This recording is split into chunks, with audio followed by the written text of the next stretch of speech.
Formålet med Sundhedshøjskolen det er at lave sundhedsaktiviteter i lokalområderne i Randers Kommune for borgere over 18 år.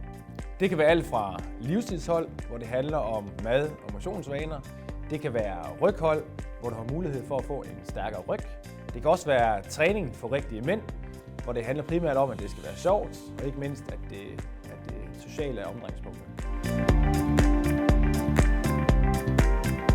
Når vi arbejder på sundhedsområdet i Randers, så tager vi jo altid udgangspunkt i vores sundhedspolitik. Og sundhedspolitikken har selvfølgelig mange forskellige overskrifter, men en af de fuldstændig centrale overskrifter, det er fysisk aktivitet.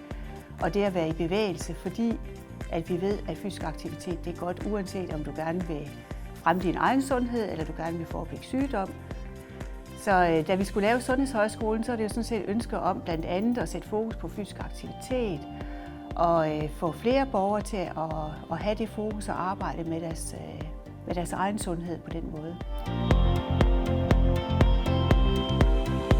Sundhedshøjskolen er forankret i Sundhedscentret, fordi vi arbejder under Sundhedsstyrelsens retningslinjer og anbefalinger. Sundhedshøjskolen skaber en bro imellem det, der foregår i Sundhedscentret, de forskellige forløb, til lokalområdet.